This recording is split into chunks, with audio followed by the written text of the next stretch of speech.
All right, Rabbi, say good morning. Let us begin. First of all, it's you Chavra can't see this, but I will tell you, this is to the Chavra on Zoom.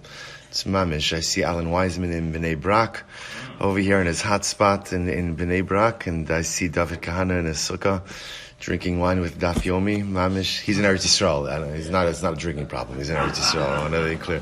Incredible. Mamish. Okay, David. Trust everyone. Wonderful to see everyone.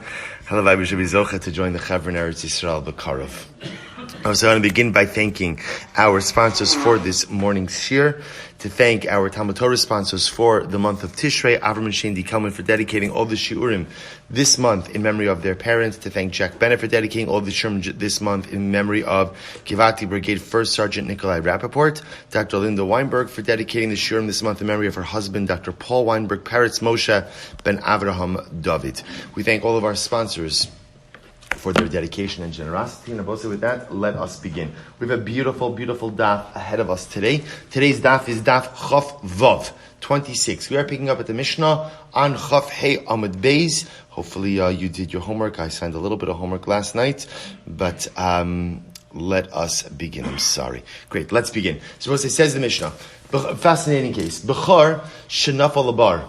Both say if you have a firstborn animal, a Bechar animal, that fell into a pit. So let's give a little bit of context over here. Look at Rashi. Bechar shenaf alabar. Bechar bizman hazeh ein nishchat b'lo mum. I will remember again, a Bechar animal, right? A firstborn animal has kiddush as Bechar.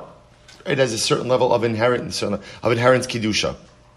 That animal, technically speaking, is the property of the Kohen. So what's the halacha? The owner is permitted to go ahead and shecht it and keep it for himself if the Bechar animal develops a mum, some type of disqualifying blemish. Now we'll discuss the parameters of this. Rashi says, "Mipnei shekadshim hu deme'elav hu kadosh v'hushchetu v'ashochto kishehutam harishochet kadshim b'chutz v'anush karetz." We'll see this is actually very interesting. So remember, a couple of pieces. A Bechar firstborn animal is kadosh and is the property of the Kohen. If, however, the animal develops a mum, we'll discuss what type of mum, a mum kavua, an established mum. So it becomes the property of the Yisrael owner. However, again, we will see the Yisrael owner cannot intentionally inflict a mum so as to allow himself to keep the animal. And if he shechts the Bechar without a mum, that is the equivalent of what? Shechting kodshim, shechting karbanos, outside of the Beis Hamikdash, which technically speaking carries with it a penalty of kares. Very significant. So the case over here is Bechar shenaf alabar. So I both say, the issue over here is I have a Bechar animal that fell into a pit.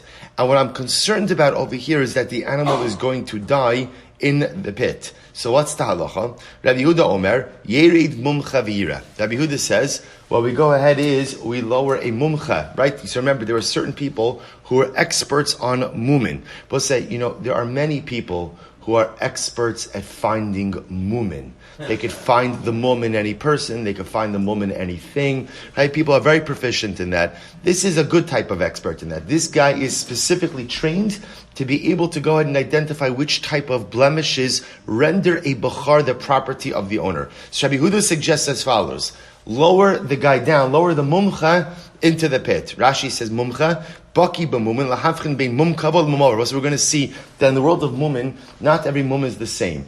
The type of mum which allows the owner to keep a Bechar is what we call a mum kavua, a permanent mum, versus a mum over, right? A mum over is a mum that you have now, but again, it'll go away. It'll heal. That second type of mum, a mum over, does not permit the owner to keep the Bechar, only a mum kavua. So Rabbi Yehuda suggests, just lower the mumcha down into the pit, let him inspect vira, top of chavav, im yesh bo mum yalav yishchot. Now both say, if the animal indeed has a mum, then what does that mean for me? I'm the owner. What does it mean for me if the animal has a mum kavua? What does that mean?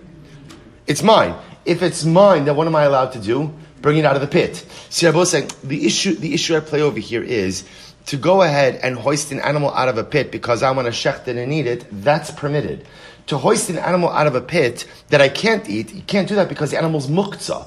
So the shaila over here is this animal permitted to me or not? Well, Rabbi Yehuda says, only one way to know, is it a mum kavua or is it a mum over? Let's lower the mumcha into the pit and go ahead and let him inspect the animal. Im yesh bo mum ya'alav yishchot ve'im lav. But ultimately, again, if the animal does not have a mum kavua, then what? Then ultimately, lo yishchot. Then halacha l'maisa, you can't go ahead and shech the animal, which makes sense. And therefore, we'll say when it's lo yishchot, what else does it mean? Not only lo yishchot, but what? But what? Lo yala. You can't exert the effort to bring the animal out of the pit. Rabbi Shimon says no. Kol she'ein mumo nikar mi ba'od yom. Rabbi Shimon says halacha l'maisa. If the mum was not recognizable on erev Yom Tiv, in other words, if it was not a known mum, a mum kavua on erev Yom Tiv, then what? Ein ze min hamuchan. He says the animal is not prepared for use. In other words, what Rabbi Shimon is saying is like this: if when Yom Tiv started, this was an unblemished bachar, that means it was set aside for non-use on Yom Tiv. The development of a mum kavua on Yom Tiv cannot change the muktzah status of the animal once Yom Tiv has started. Look at Rashi. Ein ze min hamuchan. Now Rashi says over here, this is actually not muktzah, but rather again he says, La mishum muktzah asrei daha lesli muktzah elefi shematiro b'Yom Tiv nira kimitakno. See, Rabbi Shimon has a different issue over here. This is not a muktzah issue. This is an issue we're going to see later on, that we do not render judicial rulings on Yom Tiv. And the reason for that is because it's nira kimetaken. Ultimately, again, it looks like you're fixing something, so to speak. So the act of going in and paskening on a bachar ultimately is what? Is the rendering of a legal decision. So therefore, Halacha l'maisa, Rabbi Shimon says, if the animal was paskined on, right? If you paskined on the animal that it's a mum kavua on erev Yom Tiv, you could use it. But the moment that Yom Tiv started, and that animal, as far as we're concerned, is a regular bachar with no mum, you cannot go ahead and change its status on Yom Tiv itself. So therefore, we'll say, fundamental machlokes, Rabbi Yehuda, Rabbi Shimon. Again, just to be clear on the case, the animal falls into the pit. I want to know, can I extract the animal or not? Is that a permitted tircha? Well, it's only permitted if what? It's only permitted halacha l'maisa if the animal is fit for consumption. So Rabbi Yehuda says, no problem. Lower the mumcha into the pit. Let him inspect it there. If it's a mum kavua, hoist the animal out because now the animal is permitted for consumption. Rabbi Shimon says, no. Status is determined at the onset of Yom Tov, but not a din in muktzah. It's a din in rendering piskei halacha. Beis din does not sit in session on Yom Tiv, and therefore halacha l'maisa, you can't render piskei halacha on Yom Tiv because it's nira kimatakin, looks like you're fixing something. Rabbi Shimon says if it was fit erev Yom Tiv, good. But if it wasn't fit erev Yom Tiv for my consumption, I cannot change that reality on Yom Tov. So also I just tell you, just b'derach hashkafa, when I was preparing this daf in my sukkah last night, it really struck me how profound these words are. Listen to this idea. Bechar shenafal lebar. We'll say, what's a bechar? What's a bechar? Bechar, in this case, is an animal that has inherent kedusha. Right? The bechar didn't do anything, it's just being born first. Which is an incredible metaphor for a Yid, for a Jew. Each of us is a bechar. Each of us has that inherent kedusha. Right? No matter, it doesn't matter, I didn't do anything. It's just, I'm a Jew. I'm a son of Avraham, Yitzchak, and Yaakov, a son of Sarif, Rachel, and Leah. This is who I am. I'm a bechar. I have inherent kedusha. What happens in life sometimes? Nafal bar. What happens in life sometimes, no matter how much inherent kedusha you have, you just fall down. And when you fall down deep, right? I don't just fall on the ground. I fall into the bar. So what's the halacha? What do you do? What do you do in life when even though I know that I have inherent kedusha, I'm nafal labar. I fall just into the deepest places in life. What does Rabbi Yehuda say? Rabbi Yehuda says, Yered mumcha. There's two pieces over here. Yered mumcha. Yered mumcha means you have to find a Rebbe. Everybody in life has to have someone who they look to. I'll tell you why. You know what the difficult part about a mum is? Difficult part about a mum? We joked before that you could always see mumen in others. It's amazing. The only mumen I never see are my own. And so it's so important in life to have someone, not to have someone you could go to who could tell you what your faults are. No one exactly wants someone like that. But to have someone who you trust enough in life. Trust enough in life that when they give you hadracha, and when they tell you, by the way, no, this isn't the right way, that you're makabel. It's not easy to find someone like that, to find a Rebbe, to find a mentor like that, who you trust enough, right? In other words, I could learn Torah from anyone, but to find someone in life who I trust enough that when they tell me, that's a mum, right? I believe that person's a mumcha, and ultimately I'm going to take that advice, I'm going to grow with it. but there's an incredible musar to the Rebbe also, right? Which is what? Yered mumcha. You see, if you want to go ahead and be a leader, you have to be willing to go down and meet people where they are. Leaders who like to live in ivory towers, right? Leaders who like to live in ivory towers are usually incredibly ineffective. Incredibly ineffective. This is why, b'derech klal, politicians are ineffective. Because politicians live right in a different place. Very rarely interested in coming down to be yoreh to the bar. For example, but that's the difference in Klal Yisrael. What's a mumcha? What's a mumcha? Yered mumcha. The mumcha is willing to go down to the person in the bar and to say, listen, together, let's go ahead and raise ourselves up. So we'll say such an incredible yesod. We all have incredible kedusha. In life, we inevitably end up into the bar. Make sure you cultivate a relationship with someone who's your mumcha, who you trust enough to go ahead and say, tell me what the mumen are, so that I could go ahead and fix it. It doesn't matter how accomplished, under-accomplished, all of us need our mumcha we could turn to. So the Gemara goes weiter. B'may kamiflagis, what are they arguing about? The boss says, this is machlokis Rabbi Huda Rabbi Shimon. What are they arguing about? Inei mabero mumin kamiflagi. Maybe the machlokis is a general machlokis about do we look at mumin on Yom Tiv? Maybe that's the machlokis. Do we examine mumin of a bachar on Yom Tiv? Well, if that's the machlokis, which is definitely a legitimate machlokis, so the Gemara says, Rabbi Huda Savar Rowan Mumin Yom Tiv. Rabbi Huda holds that you could examine Mumin on Yom Tiv. Rabbi Shimon Savar Ein Rowan Mumin B'Yom Tiv. And Rabbi Shimon says we don't look at Mumin on Yom Tiv. Maybe that's the machlokes. V'liflegu berowan Mumin Da'alma. Then just frame the machlokes that way. The Gemara says Bachar Shen. So what I will say, the Mishnah is dealing with the case of a Bachar Shenafal Labar. Why do you? If the machlokes is whether or not we examine mumin on Yom Tiv, which by the way is a legitimate machlokes, because what that is about is do we render legal decisions on Yom Tiv? But if that's the machlokes is about, you don't need a case of a bachar that fell into a bar, right? You could just go ahead and say the bachar has a mum. I don't know, is it a mum kavua or not a mum kavua? Do we pass or not passing? Why do you need the case of bachar shenaf al bar? To which the Gemara says, this is incredible. So I'll tell you why. Bechar shenaf al bar itzrichalei sakadait chamina mishum tsar balei chaim le'arim veliske k'Rabbi Yoshua. Because Rabbi say there's another issue at play over here, which is tsar balei chaim. Right? The assumption is that when the animal falls into the pit, there is some element of tsar associated with the animal. So I might have thought that halacha l'maisa, since this is a case of tsar balei chaim, maybe I could employ some type of subterfuge, like Rabbi Yoshua. What does Rabbi Yoshua say? Look at Rashi. Rashi says over here, "V'laskik Rabbi Yoshua, Drar Parak Mashilin, also v'yespenosh nafal lebar ma'alas harishon amnas l'shocht." Rabbi said we're going to see this later on. This is an interesting case. You're not allowed to shecht a mother and a child on the same day. Let's say you have a mother and child that fell into the pit, not bachar, regular animals. So Rabbi Yoshua says like this. You could bring out the first animal with the condition to shecht it, with the intention to shecht it, and then what? Once you get it out of the pit, you do what? You change your mind. No, I don't want that one. I want the other one. And you go down to the pit to get the other one. Rabbi Yeshua allows you to go and employ that level of subterfuge because this tsar balei chaim. So I might have thought that in this case also of bechar shenafal lebar, maybe I should be able to go ahead and employ some type of subterfuge because the tsar balei chaim, kamash malon, no. Kamash malon, that's not the case, at least according to Rabbi Shimon. Right? Rabbi Shimon will not allow you to hoist that animal out of the bar. Ihachi, lo yishchot, lo yalev yishchot mi baile.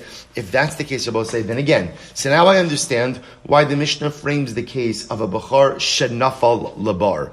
Because you might have thought that since the animal is in the bar, and therefore there's an element of tsar balei chaim, that perhaps you'd be able to pull a little shtick, right? Employ a little subterfuge in order to get the animal out of the bar. Kamashman Rabbi Shimon says no. Right? Now Rabbi Yehuda says you could lower the mumcha into the bar. You can lower the mumcha and he could inspect it there. But Rabbi Shimon says, nothing doing. If the animal was not cleared for consumption on Erev Yom Tiv, you can't do anything with it on Yom Tiv itself. If that's the case, says the Gemara, instead of saying, Yishchot, lo Yishchot, shouldn't the lashon be lo ya'alev yishchot? So I will say, why doesn't the Mishnah make any mention of bringing the animal out of the bar? To which the Gemara says, lo tzricha da'avar va'aske. This is fascinating. I will say, what's the case we're dealing with over here? We're dealing with a case of where the guy already took the animal out of the bar.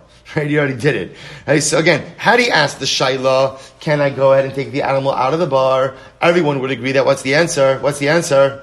At least initially, no. Right, remember again, even Rabbi Yehuda doesn't allow you just to take the animal out of the bar. He says you could lower the mumcha. If the mumcha says ultimately again it's okay, then enachinami, the animal is yours, you could use it. Rabbi Shimon says under no circumstances can you do anything with that animal. We're dealing over here with a case of where someone went ahead and brought the animal out anyway, without asking. They went without asking. Look at Rashi. Rashi says lo tzricha da'avar va'aske. Rashi says umashmausa delolaske miresha shmamina diktani yereit hamum chavira velo katani aleovira vadashinachrisi da'avar va'aske velo matza b'mum lo yishchot. Shabbos says, so therefore everybody's agreeing that halacha l'maisa you don't raise the animal up. The only shaila is, do you lower the mumcha in or not? Rabbi Yehuda says yes. Rabbi Shimon says no. In a case where you went ahead and you took the animal out of the bar, you didn't ask, you just did it.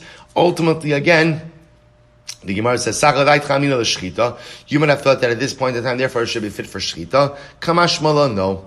Kamashmala, you're not allowed to. So the Gemara says, l'shachte, well, how could you shech the animal? Hatamhu. It's an unblemished animal. Or how would you, what's the havamina that you'd be permitted to go ahead and shecht this animal? Lo tzricha dinafal ba muma. No. The case over here is where the animal ultimately developed a mum.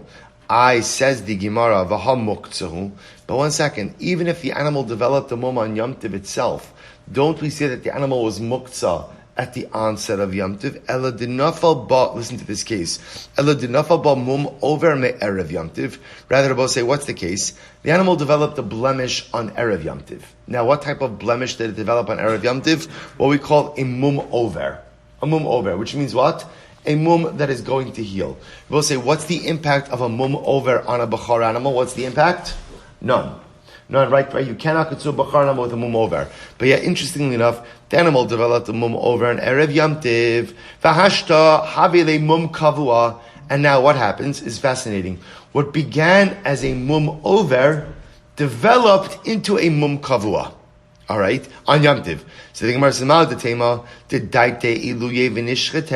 so you might have thought that's what? That halacha l'maisa, since the animal had a mum over on Erev Yom Tiv, you're looking at it and you're wondering, well, this could potentially evolve into a mum kavua. So maybe I really have das to go ahead and consume that animal already as of Erev Yom Tiv, and therefore halacha l'maisa, once the mum over develops into a mum kavua on Yom Tiv, I should be permitted to partake of the animal. Kamashmala, no. Kamashmala, not like that, Rabbi say. And halacha l'maisa, if the mum kavua did not go ahead and develop on Erev Yom Tiv, one would not be permitted to go ahead and partake of the animal. Again, Rabbi say, we'll see what the halacha l'maisa is in this case in Meretz a little bit later on in the sugya. So Tanra Rabbanan, Rabbi say another fascinating case. Tanra Rabbanan, b'char tam shenaf alabar. So both say in this case over here, b'char tam shenaf alabar. So both say, so now remember again, a totally unblemished b'char that falls into a pit. What's the halacha? The Rabbi Yehuda Hanasi Omer Yered Mum Chavira Im Yesh Bo Mum Ya'ala V'Yishchot Ve'im Lav Lo Yishchot. So say, so this is very interesting here. So remember, this Beitzah, if you notice, by the way, the verbiage is a bit different than our Mishnah. Right? Our Mishnah read B'char Shenaf Alabar. The Beitzah is saying over here, B'char Tam. Now again, at first glance, it's not really such a big difference, but we'll delve a little bit more into the lashon. Unblemished bachar, fell into a pit on Yom Tiv. So Rabbi Yehuda says, what can you do? Lower the mumcha in and let him see if there's a mum. If there's a mum, ya'alev yishchot. You could bring up the animal and you could shecht it. Ve'im lav. But ultimately, again, if there's no mum on the animal, lo yishchot. You can't shecht it. You can't shecht it. On both sides. We'll see later on what can you do, by the way.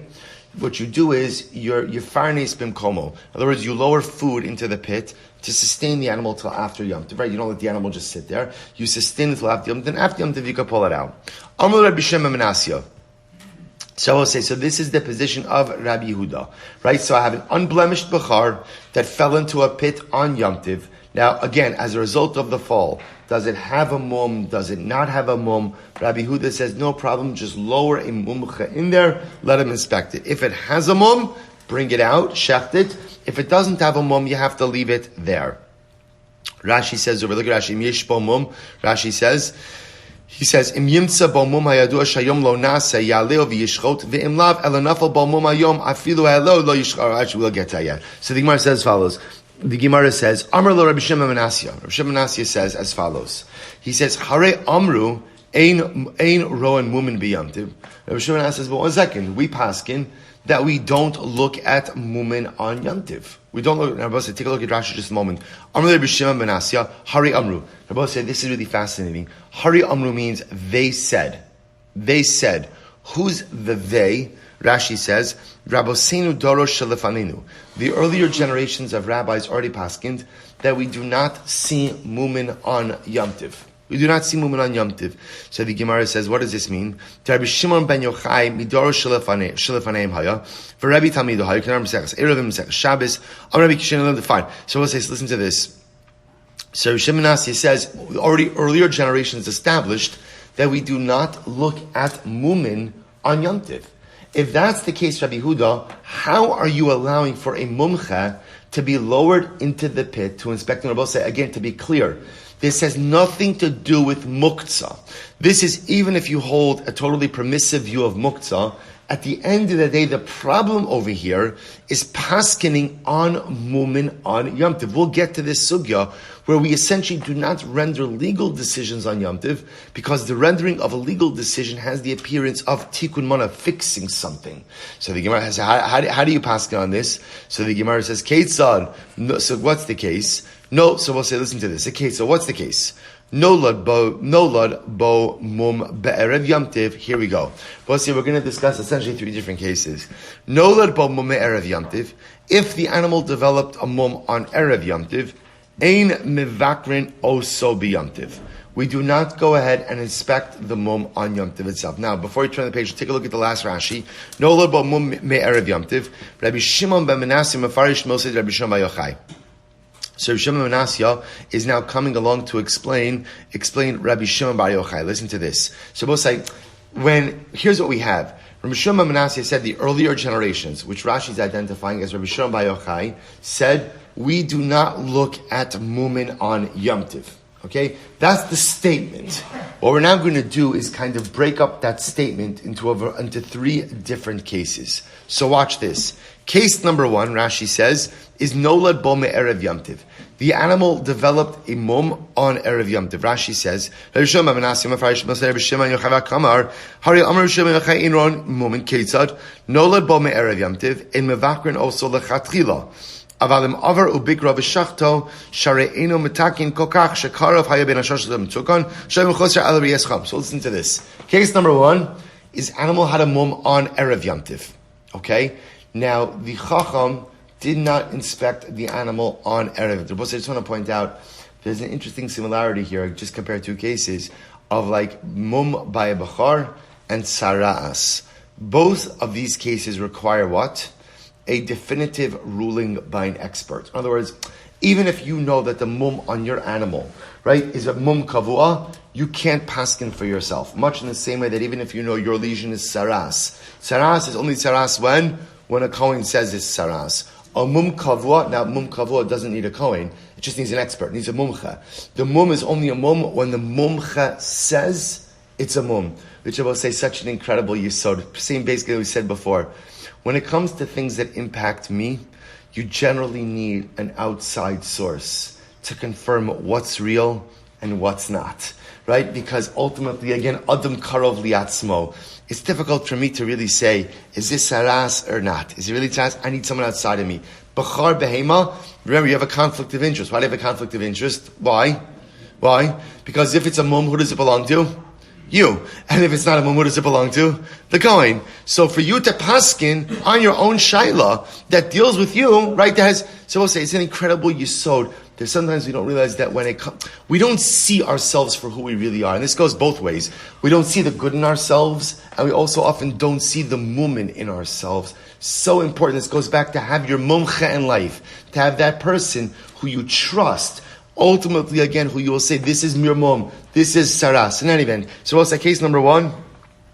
Is if the mum came about on Erev Yom Tiv, no lel bo mum be'erev Yom Tiv, no lel bo mum, sorry, ein mevakrin, no lel bo mum be'erev Yom Tiv, ein mevakrin also be'Yom Tiv. If the mum developed on Erev Yom Tiv, we don't inspect the animal on Yom Tiv. No lel bo mum, on the days, no lel bo mum be'Yom Tiv. What if the mum developed on the animal on Yom Tiv itself? Rabbi Shimon Omer, ein zemin amuchan. So both say this is case number two. Now, both say case number one, the Gemara doesn't write it, but Rashi fills in the blank. If the mum developed on Erev Yom Tiv, but you didn't get the mumcha down in time, but the mumcha came on Yom Tiv, and paskind on Yom Tiv, which you shouldn't have done, and you shechted based on his psak, it's okay. Not great, but it's okay. Why not? Rabbi say, what? It's not great. Why? Because we don't render halachic decisions on Yom Tiv. We don't pass on Yom Tiv. But it's not terrible. Why? Because the mum was already there on Erev Yom Tiv. That's case one. Case two, there was no mum on Erev Yom Tiv. The mum developed on Yom Tiv itself. So what happens over here? Rabbi Shimon Omer ein zem min hamuchan. Rabbi Shimon says you can't use that animal. Right? Even if the mumcha comes along and inappropriately paskins on it, you still can't use that animal on Yom Tiv. Why? Because it wasn't prepared. It wasn't muchan. Ein zemin hamuchan. V'shavim shimnolat hu umumo imo shezemin hamuchan. But everyone agrees that if the mum came about with the birth of the animal, let's say the animal was born with the mum, then that animal is called muchan. We'll discuss each of these cases. So we'll say, so those are the three cases. Case number one, the animal had the mum on Erev Yom Tiv. Pretty much, and again, but the Chacham didn't paskin until Yom Tiv. If you ended up shechting it, it's okay. Case number two, there was no mum on Erev Yom Tiv. If there was no mum on Erev Yom Tiv, that animal is unusable on Yom Tiv, even if the mumcha paskins on Yom Tiv. Case number three, the animal was born with the mum. That's called muchan. That's called prepared for use. Okay, so Darish Rabba Barafuna Nola tu umumo imo mevakrin osab Yom Tov lechatchila. To the point Rabba Barafuna says, if the animal was born with its mum, you are even allowed to have the mumcha inspect that animal on Yom Tov itself. Right? So Amarli Rav Nachman Abba. So Amarli Rav Nachman Abba Tani im avar ubikra mavukar. So the girsa we have is that no, lechatchila, the mumcha is not permitted to go ahead and examine the animal on Yom Tiv. Rather what? If he did it, then what? It works. Ex post facto, it works. But you, Rabbi Rafuni, you're saying lechatchila, the mumcha is permitted to inspect the animal when the animal was born with his mum. V'at amrit mevakrin also lechatchila. So we'll say, here the machlokes? The machlokes is if you have an animal that was born with its mum, with a mum. So Rav Nachman says, you're still not supposed to examine an animal like that on Yom Tov, because we don't examine animals on Yom Tov. We don't examine mumin on Yom Tov. Yet Rabbi Rav Huna said that if the animal was born with the mum, lechatchila, you could even go ahead and examine it on Yom Tov. So what's going on over here? So Abaye, kavase di Rabbi Rav Huna mistabra. The truth is, so Abaye says, I think that Rabbi Rav Huna's approach really is clear. Midiktani tlas abavi, because we have three distinct constructs. So both say Abaye wants to suggest that Rabbi Rav Huna is right, namely that if you have an animal that was born with its mum, you're even allowed to go ahead and inspect that animal lechatchila on Yom Tov. Let's analyze. Nolad b'mum me'erev Yom Tov, ein mevakrin osab Yom Tov lechatchila. So we had this is case number one. An animal had a mum on Erev Yom Tiv. Nolad b'mum me'erev Yom Tov, ein mevakrin osab Yom Tov lechatchila. Mevakrin osab Yom Tov. But say if an animal had a mum on Erev Yom Tiv, ideally what? You should not examine that mum on Yom Tiv. Now what do we infer from that? Lechatchila hu delo. Hadi Eved Shapir Dami. Now, we already said this before. That's really lechatchila. L'chatchila, if the animal had the mum on Erev Yom Tiv, we don't examine that mum on Erev Yom Tiv. B'di'evet, if you examined it, and it turns out to be a mum kavua, what's the halacha? And you shechted it, can you eat the meat? Yes. Can you eat the meat? Yes. Nolad b'mum b'yom tiv, this is case number 2. What happens if the animal, the bachar, developed a mum on Yom Tiv? Rabbi Shimon Omer, ein zemin hamuchan. Rabbi Shimon says it's not prepared for use. It's not prepared for use because it was a totally unblemished bachar at the onset of Yom Tiv, therefore it's not fit for use. Dafilu di'evet namilo, which tells me that even if the animal developed the mum on Yom Tiv and the mumcha examined the animal on Yom Tiv and decided that this is a mum kavua, still you can't eat the animal. V'hadir and then we learned later on, what was the third case, Rabbi Osai? V'shavin shem nolad umumo imo shezemin amuchan. We learned afterwards, that's what Rabbi Osai, if when the bachar was born, right, if when the bachar was born, it was born with its mum, that is called muchan. That is called muchan. Which Rabbi Osai sounds like what? Sounds like what? That even if the bachar was born when? When? On Yom Tiv, but it was born with a mum, halacha l'maisa, that animal is actively permitted, afilu lechatchila nami. So you see what's happening over here? We seem to have a little bit of a contradiction. Case number 1 is the animal had a mum on Erev Yom Tiv. That was case number 1. What's the halacha if it has a mum on Erev Yom Tiv? What's the halacha? Should you eat it on Yom Tiv? Should you inspect it on Yom Tiv? No. But if you did, you could eat it. Case number 2, no mum on Erev Yom Tiv, develops a mum on Yom Tiv. What's the halacha there? Shouldn't inspect it, and even if you did what? Can't use it. It wasn't muchan. Case number 3 is the interesting one. What happens if the animal was born on Yom Tiv with a mum? On Yom Tiv with a mum. So we'll say, that case, it sounds like that what? Everyone agrees that you can have that animal inspected and eat it on Yom Tiv. What about the fact that what? What's the problem? It wasn't muchan on Erev Yom Tiv. So you're permitted to eat it. To which the Gemara says, "Aha, Kesraboshia Asa v'Aisi Masnisa b'Yadei." B'Yatron Ravoshia came. He brought another Mishnah in his hand, and he said, "Bein shnola bo mum erev Yom Tiv, or bein shnolad bo mum b'Yom Tiv." Yet ultimately, Ravoshia said that whether the mum came about on erev Yom Tiv or Yom Tiv, Chachamim omrim ein ze min hamuchan. The Chacham say halacha l'maisa, the animal is not prepared or not fit for use. Ve'ela kashya. So we'll say, what do we do with this? How do we reconcile all of this? So the Gemara says, it's not a problem. Hahi adabar uchmi demishabesh vatani. The author of this particular Beitzah was Ada Bar Uchmi, and everyone knows that Ada Bar Uchmi was always messing stuff up. Right? So we'll say, by the way, what a reputation. Right? What a reputation. Right? And it tells you, by the way, how careful a person has to be with what they say and how they live. Don't be the guy who everyone says, wow, this guy doesn't have it together. This guy doesn't have it together, because ultimately, again, if you're that guy who doesn't have Seder in his life, if you're that guy who constantly is mishabesh, that's how people will come to know you, and that's how people will remember you. Our Mishnah also reflects this view. Tiktani, Rabbi Shimon Omer, Kol she'ein mumo nikar me'erev Yom Tiv ein zeh min hamuchan.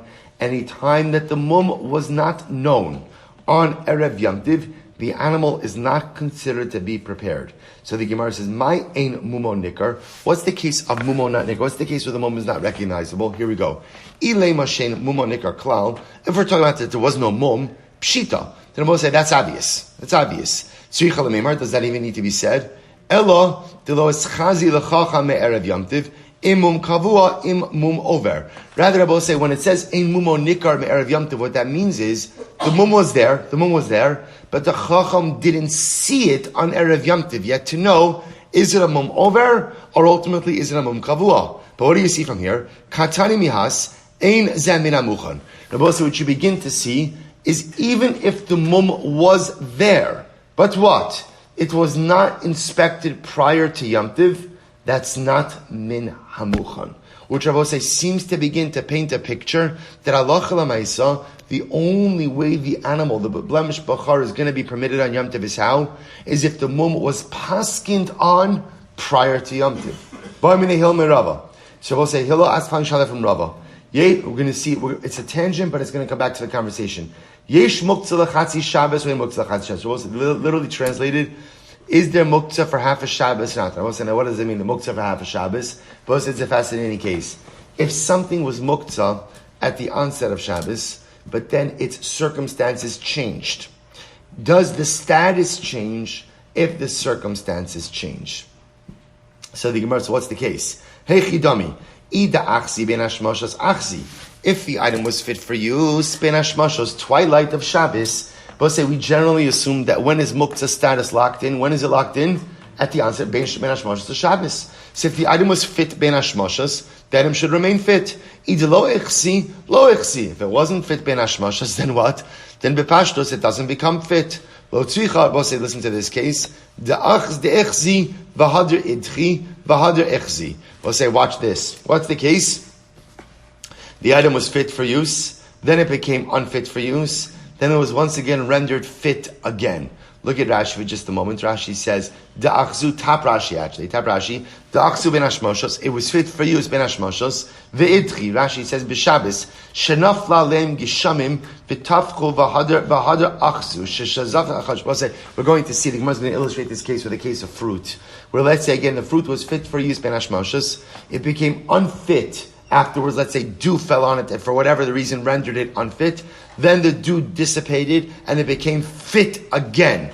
What's the halacha? Amar lei yesh muktzah. So we'll say, he says ultimately again in this case, an item actually can become muktzah. In other words, it could become muktzah. Again, we'll have to stop over here. We'll pick up Emir Hashem with this sugya of can you have a flip-flop status of muktzah? In other words, could something be muktzah, then non-muktzah, or I should say, non-muktzah, muktzah, and become non-muktzah again, and then we're going to tie this back. So also, but just what I just want to leave you right now is we have three cases in the situation of Bachar. Right? Case number one, just to review our three cases, we're clear with this. Case number one is that halacha l'maisa again, there was a mum erev Yom Tiv, but the Chacham didn't get a chance to go ahead and inspect it. If you go ahead, and it turns out to be a mum kavua, if you shech that animal on Yom Tiv, can you eat it? As far as we are now, yes. Case number two, there was no mum on erev Yom Tiv, mum developed on Yom Tiv. What's the status in that case? Eina muna muchan. Case number three is the Bechar was born with its mum. Now, we're going to see that's the case of where the Bechar is born with its mum on Yom Tiv. And it sounds like over here that animal is going to be permitted. The resolution of those three cases, an understanding of the Machlokes, Rabbi Shimon and Mishnah, and the Halacha L'Maisa, all in tomorrow's daf.